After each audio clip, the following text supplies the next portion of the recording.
Olá, pessoal. Vamos lá, vamos continuar falando de fontes. Fontes é um elemento muito importante dentro da técnica de entrevista.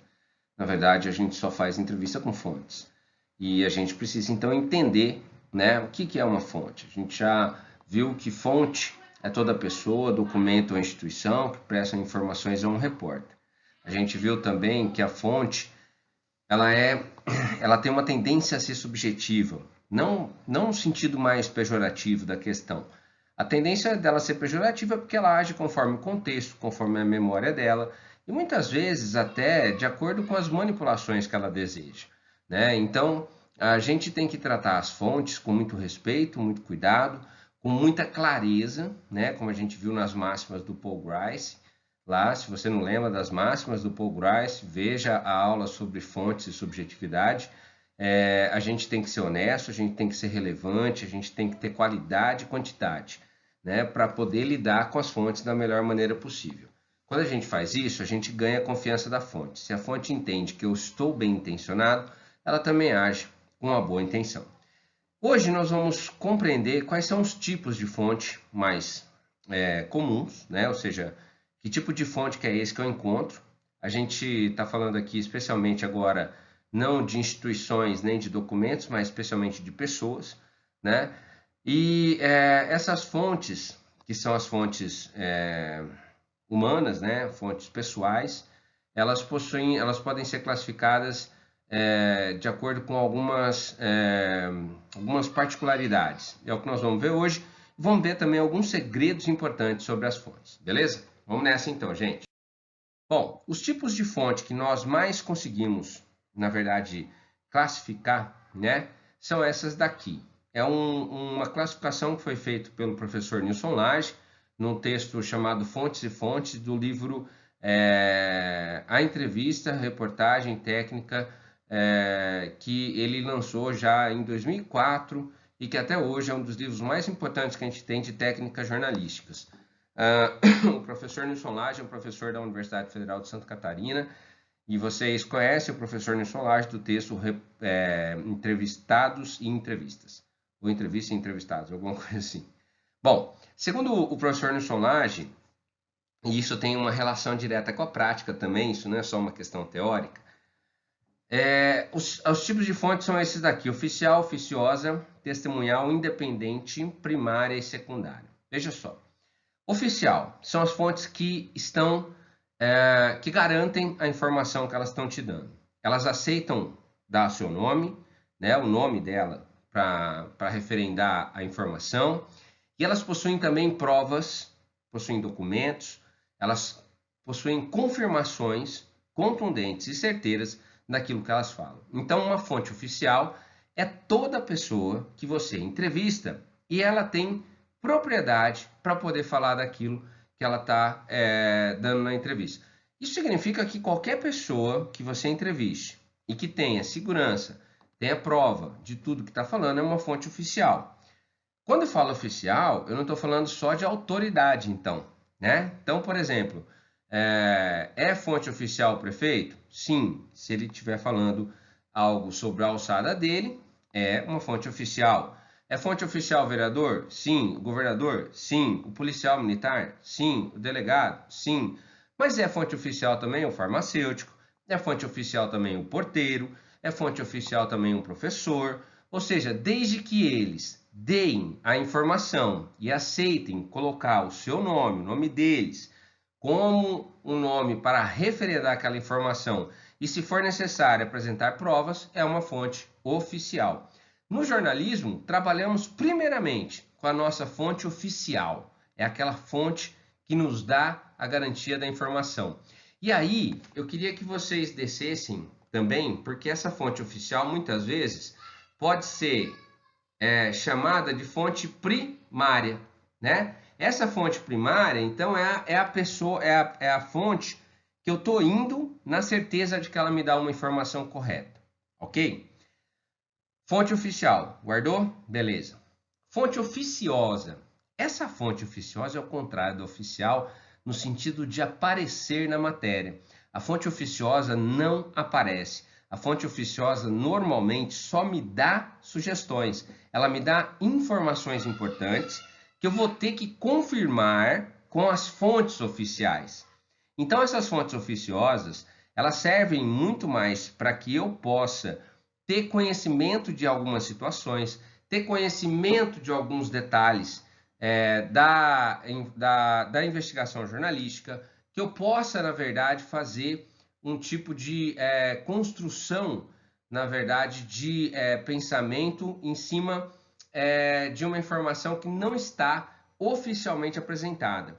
A fonte oficiosa, então, é aquela pessoa que está dentro do gabinete, ela está dentro dos ambientes, ela não aparece, mas ela me liga para falar que está acontecendo alguma coisa.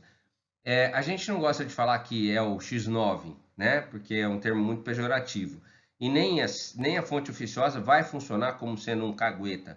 Na verdade, é só uma pessoa que contribui com o jornalismo da melhor maneira possível, da forma que ele entende ser a melhor maneira possível. É fundamental que nós tenhamos, para além de fontes oficiais, fontes oficiosas. São pessoas, então, que vão sempre me indicar que está acontecendo alguma coisa. Às vezes alguém liga lá de dentro da prefeitura e fala assim, olha, o prefeito passou aqui, muito bravo, os secretários passaram atrás, trancaram lá no gabinete, está tendo alguma coisa. Pronto, já é uma informação passada por uma fonte oficiosa, que aí, então, eu vou checar com a fonte oficial, com as fontes primárias, para ver se eu consigo alguma coisa. Beleza? Então, essa é a fonte oficiosa. A fonte testemunhal, a gente já viu a entrevista do tipo testemunhal. Ou seja, é a entrevista que é feita com alguém que viu, participou, né? Ou teve acesso a informações que nós não temos a respeito de uma situação. Fontes testemunhais são fontes muito importantes no jornalismo, mas elas são muito perigosas, porque elas estão sempre, quase sempre, elas estão revestidas de muita emoção. São fontes que podem ter participado de situações como um crime, como um acidente, como um incêndio, podem estar traumatizadas, ou podem estar psicologicamente abaladas, ou podem estar com raiva, ou podem estar com desprezo. Enfim, eu preciso entender a dimensão dessa fonte. Ela é importante para mim, mas tudo que essa fonte me passar, eu tenho que checar muito, checar várias vezes, até conseguir chegar realmente num ponto que me sustente, nesse caso, a informação. Aí, eu vou partir para a fonte independente. Fonte independente, normalmente, o Nilson Lage coloca o seguinte, são fontes muito mais ligadas ao terceiro setor. São fontes que não são exatamente nem da iniciativa privada, que possui seus interesses políticos e econômicos, e nem do primeiro setor, que é o governo, que possui seus interesses políticos. O terceiro setor é a sociedade civil organizada, é a sociedade civil normalmente que tapa os buracos deixados pelo primeiro ou pelo segundo setor. E isso faz bastante diferença na hora que a gente está trabalhando. Às vezes eu preciso ter uma fonte independente. Eu vou dar um exemplo de uma fonte independente que a gente costuma usar bastante. A OAB, né? Então, ou seja, quando eu busco um advogado da Ordem dos Advogados do Brasil, eu estou buscando uma fonte independente para que ele fale sobre determinado assunto. Às vezes eu pego um professor universitário para que ele fale ou desande sobre algum assunto, né? Fale sobre algum assunto. Esse professor universitário é uma fonte independente. A gente chama também essa fonte independente de fonte secundária. E essa fonte secundária, que é essa aqui, ó, que a gente está falando aqui, essa fonte secundária tem a ver também com os especialistas. Ou seja, quando eu preciso avançar em cima de alguma informação e eu preciso, então, fazer com que essa informação seja mais qualificada. E vou dar um exemplo para vocês. Às vezes eu cubro um incêndio, eu pego todas as informações com as fontes oficiais, consigo testemunhas, ou seja, fontes testemunhais, mas vou partir para uma fonte independente também para tentar saber as causas, o que pode ter acontecido, o que vai acontecer dali para frente, né? Então, essas fontes independentes são importantes nesse sentido, elas me dão um pouco mais de especialidade nas minhas entrevistas, beleza? Olha só, gente, fontes oficiais, oficiosas, testemunhais e independentes são as principais fontes que eu tenho no jornalismo, e primária e secundária vão se confundir, então, qual oficial e qual independente. É importante a gente saber os nomes? Sim, é importante, porque cada uma tem uma característica, mas mais do que nome, as características de cada fonte são importantes para a gente desenvolver nosso trabalho jornalístico. Beleza? Vamos nessa então. Na internet, a relação com as fontes vai se complicar muito, né? O que acontece? Na internet, eu tenho uma situação difícil de lidar. Por quê? Porque, primeiro, ao mesmo tempo em que a informação está ali na minha frente, as fontes também podem produzir essa mesma informação. E, por outro lado, há muito pouca confiabilidade sobre quem realmente está lidando com o jornalista. A gente tem que entender, muitas vezes, que na internet a fonte pode não ser exatamente aquela pessoa. Sabe aquele lance do chat? Sabe aquele lance do Tinder, né? Em que você pensa que é uma pessoa, mas não é exatamente, né? Ou seja, são os perfis falsos, são as informações que são produzidas, são as fake news. Então, muitas vezes, tudo, eu juro para vocês, cara, eu tenho um procedimento muito simples com relação à internet. Tudo que vem da internet para mim tem que ser checado 5 vezes. Se você não checa 5 vezes, você está correndo um risco muito grande de soltar uma informação falsa. E eu já cansei de falar para vocês, e falo e vou repetir muitas vezes, dizer o seguinte: informação falsa mata. Informação falsa leva pessoas a tomarem decisões erradas. E quem passou a informação falsa, ela é cúmplice também disso. Então toma cuidado com o que você está fazendo com relação a informações que você pega na internet. Com relação a fontes, né? Ou seja, se você vai entrevistar alguém pela internet, tome muito cuidado, porque uma coisa é o perfil, outra coisa é a pessoa em si. E aí você tem que tomar muito cuidado com relação a isso. Beleza? Então, esse é um ponto importante. Bom, a melhor fonte não é a que sabe tudo, mas a que nos conta o que sabe. Isso é uma máxima dentro do jornalismo importante, gente. Quando a gente pensa muitas vezes que fonte é aquela pessoa, ou documento, ou instituição que vai te dar uma informação, tá, beleza. Às vezes, qualquer pessoa pode te dar uma informação, qualquer instituição pode te dar uma informação. Mas o que a gente precisa entender? Que nem sempre essa informação é a mais importante. Né? Ou seja, a informação que mais importa é aquilo que a pessoa realmente sabe, é aquilo que ela realmente está fazendo, está te dando em termos de qualidade da informação. Então, é uma frase muito importante para a gente lidar com essa rotina jornalística nossa. Outra coisa, a melhor fonte, eu vou tirar aqui para você poder ver certinho, a melhor fonte, para além de qualquer classificação, além daquela classificação que o Nilson Lage apresentou para a gente, a melhor fonte é como um jornalista, na verdade, que sabe observar. É uma fonte que tem uma boa memória, uma fonte que está valorizando tudo aquilo que ela viu nos mais pormenores, seja nos detalhes mais específicos. Ela está valorizando os detalhes. Quando eu pego fonte assim, eu fico muito alegre, porque eu sei que eu vou ter muito material para poder desenvolver.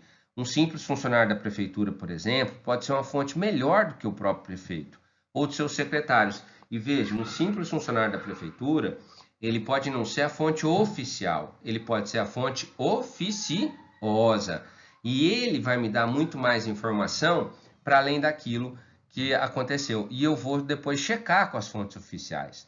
Mas, gente, nunca desperdice a chance de uma boa conversa com quem vive no espaço onde encontra a notícia.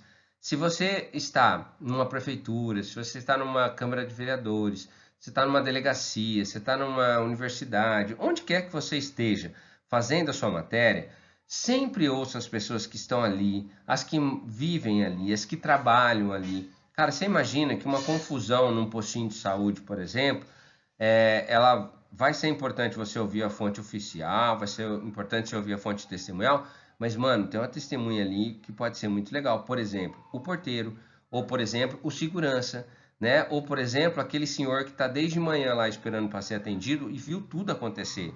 Se você sentar do lado dele ali, você consegue muitas informações. Então, cara, a melhor fonte não é exatamente aquilo que a gente estava falando, né? Você não precisa decorar os nomes certinho, oficial, oficiosa, testemunhal. Você tem que saber para que ela serve, em que condição você tem que buscar essa fonte para fazer o seu trabalho. Outra coisa, fonte, gente, precisa ser cultivada. Quando você consegue uma boa fonte, e aí eu estou falando de promotores de justiça, estou falando de delegados, estou falando de juízes, estou falando de professores, estou falando de economistas, fontes que te deram uma informação importante, guarde essa fonte. Coloque ela na sua lista de fonte. Você tem uma lista de fonte? Olha só, você já está no terceiro termo de jornalismo, já fazendo um trabalho já de entrevista, fazendo trabalhos que já fizeram um trabalho de entrevista, trabalho de apuração. Você guardou as fontes que você entrevistou? São fontes, cara, que você nunca sabe quando você pode usar novamente, quando você poderá usá-la novamente. Então, guarda, coloca sempre na sua agenda, faz uma lista de fontes, abre aí um grupo no seu telefone escrito fontes, fulano de tal, médico, telefone tal. E, gente, liga sempre para essa pessoa de vez em quando, para que ela possa se lembrar de você também, né? O contato diário ou semanal com uma fonte garante que ela se lembre de você sempre, em qualquer ocasião. Às vezes ela tem uma boa informação, eu poderia passar noites contando aqui para vocês casos de fontes que não lembraram de mim no momento importante e que eu falo assim, cara, a partir daquele momento, o que eu passei a fazer? Ligar toda semana, quase que ligar diariamente para algumas situações, para algumas fontes. Para quê? Para que elas sempre se lembrassem de mim nos momentos mais enrolados, momentos em que havia ali uma notícia mais importante. Então, cultive fonte.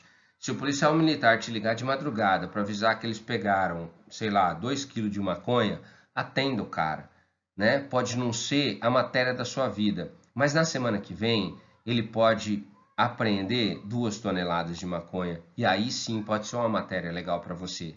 Então, nunca desperdice uma fonte, não deixe de cultivar uma fonte, beleza? A fonte normalmente são pessoas muito carentes. Porque, cara, elas precisam de atenção. Se você não dá atenção para ela, a princípio é assim, ó. Ela acha, ela sabe que ela te deu, ela sabe que ela te deu muita atenção. Você deu para ela uma atenção importante. Ela trouxe para você um momento importante. Pô, beleza. Você procurou, ela está se sentindo assim, a pessoa mais importante do universo, né? Beleza. Aí passa a matéria e você nunca mais liga. Cara, é como aquela ficada que você gostou muito e a pessoa nunca mais te deu atenção. Então você fala assim, e agora, mano? Né? Eu ligo de volta, não ligo, mas na verdade tem que partir isso do jornalista. Fontes são pessoas carentes, elas precisam de atenção, elas precisam de carinho, elas precisam saber que você tá ali. Liga para elas, nem que seja para você falar assim, e aí, tudo bem? Como é que você tá? Como é que tem hoje? Não liga assim pedindo, tem alguma notícia aí para mim? Sempre lá. Aí que ele começa a achar que você tá usando. Na verdade, a gente precisa manter um relacionamento com ele, né? Então esse relacionamento é um relacionamento sempre muito estreito, porque a fonte, dependendo da situação, né? Claro que eu não estou falando para você fazer isso com toda a fonte, mas naquelas que você entende que, porra, de repente aquilo ali sempre vai acontecer alguma coisa onde essa fonte está. Então você pode aproveitar isso, beleza? Fontes são pessoas muito carentes. Por fim, eu acho muito importante que a gente entenda que fontes precisam ser treinadas. O que significa isso? A fonte precisa ser orientada sobre o que eu vi muitas vezes dentro do acontecimento, onde ela está. Se você tem uma fonte oficiosa dentro da prefeitura, que trabalha perto do gabinete do prefeito, perto de um gabinete de um secretário, se você tem uma fonte oficiosa que trabalha numa delegacia, né? Muitas vezes você chega lá e pergunta para a pessoa, fala assim, cara, você ouviu o que aconteceu agora há pouco? Aí teve uma discussão, eu falei assim, não sei. O que aconteceu? Não, então, orienta a pessoa. Se ela quer ser fonte sua, saiba, explique para ela o que ela tem que ouvir, o que ela tem que observar quando elas estiverem diante de uma situação de notícia. Se você perceber, você vai falar assim, cara, se você estiver diante de uma situação dessa, se você fizer uma grande apreensão, anota para mim os dados, anota os nomes, né? Anota a quantidade, porque muitas vezes as fontes não têm a obrigação de fazer esse tipo de anotação, né? E aí o que vai acontecer? Vai passar, a informação vai correr e ela não vai poder ser útil depois. Então, assim, aquelas fontes que você sabe que são boas, que podem te dar uma boa informação, treine a fonte. Eu tenho várias fontes que são treinadas e até hoje elas me ligam para dizer, Mancuso, olha só, lembra, você pediu para eu fazer tal coisa, né? Acabou caindo na rede aqui uma coisa. Tá, me passa a informação. Então, assim, cara, eles têm vontade de ajudar, eles se sentem importantes quando eles estão participando do processo jornalístico. Então, gente, fonte é carente, fonte precisa ser cultivada, né? Porque elas são carentes, mas a fonte também precisa ser treinada. Para você fazer uma boa entrevista, isso é fundamental que você faça dentro desse caminho das fontes, ok? Gente, legal? Vamos nessa então. Tipo de fonte, a melhor fonte que tem não é aquela que viu tudo, é aquela que conta para você sempre o que ela sabe. Então, o que ela sabe é mais importante do que ela inventar alguma coisa, tá? Gente, legal, essa aula é bacana, bem rápida, mas fundamental para a gente entender algumas características e classificações das fontes. Valeu? Grande abraço, até mais!